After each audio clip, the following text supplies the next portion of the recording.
So today, I want to talk to you about a pedal that was originally made in 1972.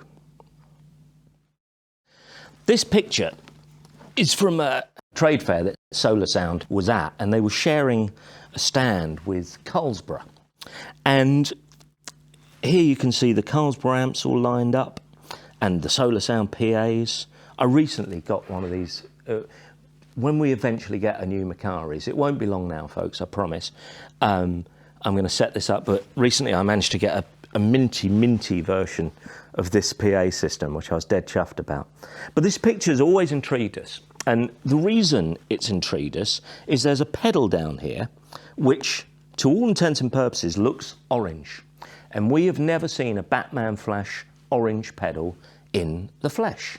If anyone's got one, please let us know, because we've never seen one.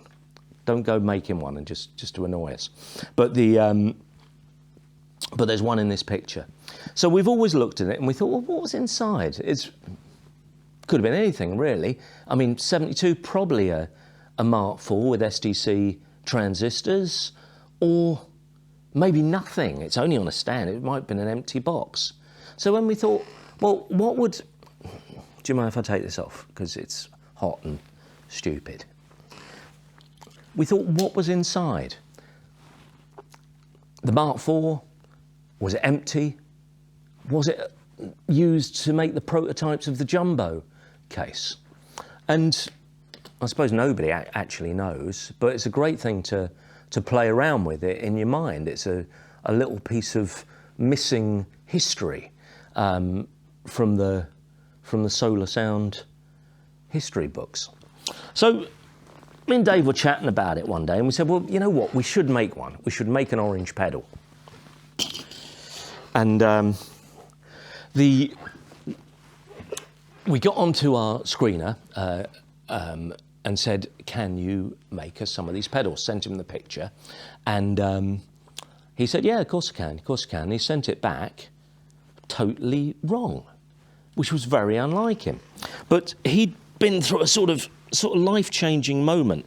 And I said, Ivor, what's going on? You know, I asked for a black fuzz with the red writing. He said, well, I didn't like it. I said, oh, okay, you didn't like it? He said, no, it looked like it had no eyebrows. No eyebrows. So I looked at it and I thought, actually, you know what? You're right, it does look like it's got no eyebrows. If these are the eyebrows, this has no eyebrows. I said, it's all very well and good talking about eyebrows, but it's got to be historically correct. It's an important thing we're doing here, part of history. It's what we do, history. So he sent us another 50. So we ended up with two orange cases, one with the black fuzz, one with the red fuzz. And of course, it totally fell into place. We could make them both. If there was a Mark IV in there, let's make a Mark IV. If it was a jumbo, let's make a jumbo. So today I present to you the trade show specials, the jumbo and the Mark IV orange Batman Flash tone bender. Right there is that Mark IV circuit. 3 STCs, beautiful components, perfectly put together, and the closest you should be able to get to a 1970-72 Mark IV circuit. And here, with the one with eyebrows, we have the jumbo circuit. So this is the change to silicon. Just again, a beautiful looking circuit, made to the very highest standards with the best stuff we can get our hands on. They're just two great pedals. So let's have a look at the Mark IV, because that would have been the earliest version. So the Mark IV was the sort of the pedal that evolved from the Mark II. A lot of people get confused about the Mark III, Mark IV thing. So we just talk about the Mark III as the one in the big wedgy looking case, and the Mark IV as the pedal in the squarer thin case, the one we've got here. So it's so this is the Mark IV. We were so lucky to get this amazing batch of original SDC transistors.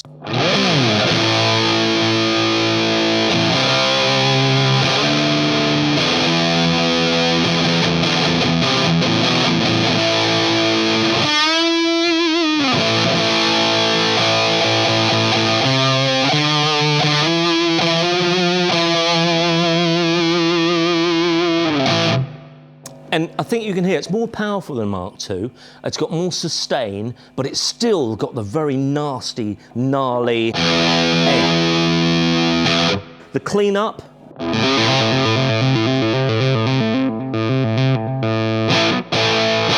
Brings it back to almost Mark II territory.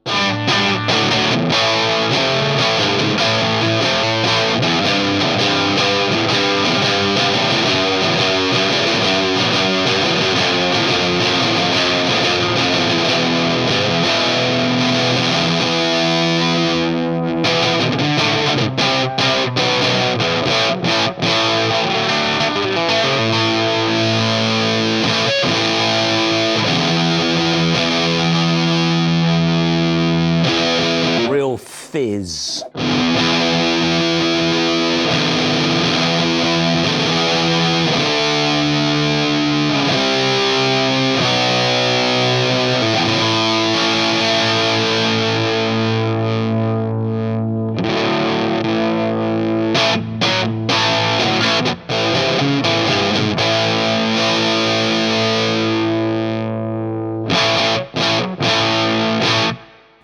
Just great fuzz.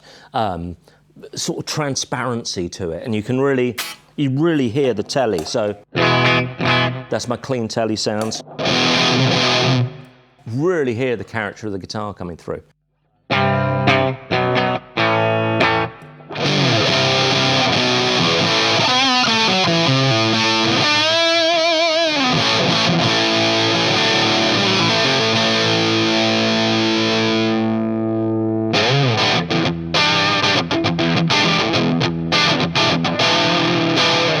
Very 1.5 Mark II-ish late, put with your volume pulled back and full on Mark IV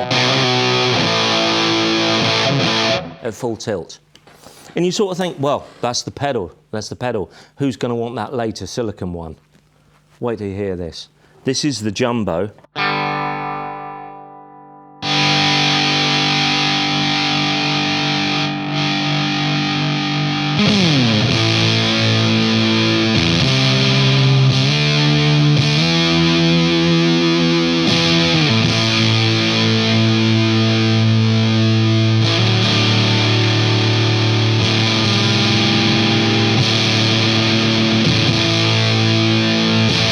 And immediately you hear sort of what was going on in music. People were asking for more sustain, more saturation, more just fatness and depth. So the move from germanium transistors to silicon is what gave us that. So a lot of more sort of proggy tones.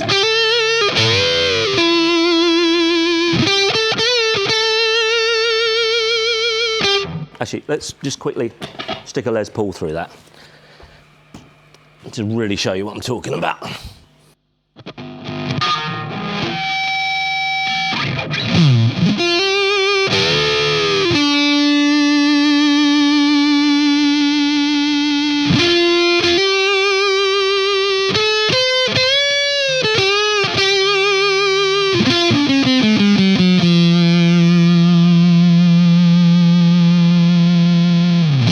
I remember, when I was going in the shop as a kid, the buzzword, everyone was talking about sustain and how long can I hold a note for? It was a weird thing. You would just get people in the shop holding a note for 5 minutes. And the super tone bender and the jumbo tone bender is what made a lot of that possible. And that, as I say, is the move from germanium to silicon. But the other thing that the jumbo has is this outrageous tonal range.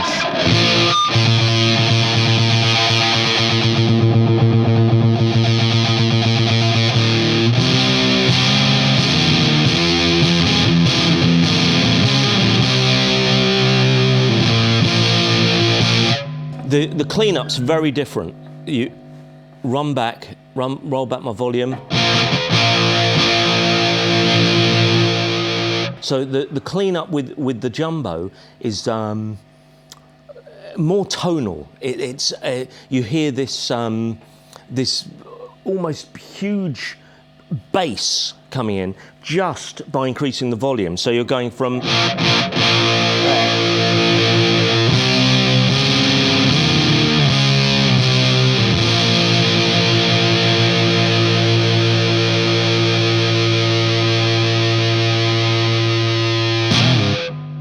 Yeah, and lots of sustain.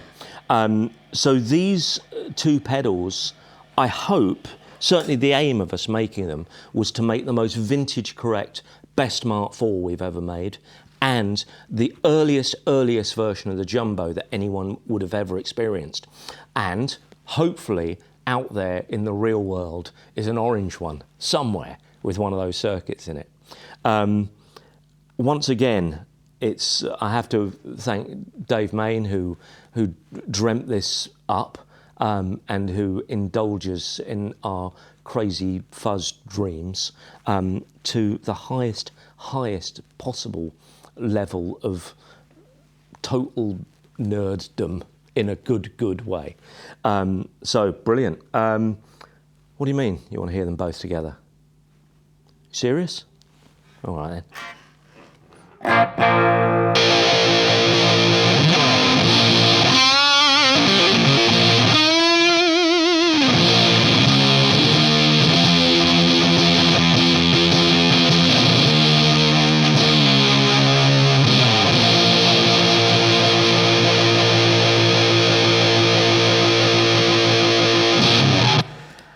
Anyway, enough of this fuzz business. I need to get down the disco. So I'll see you guys next time.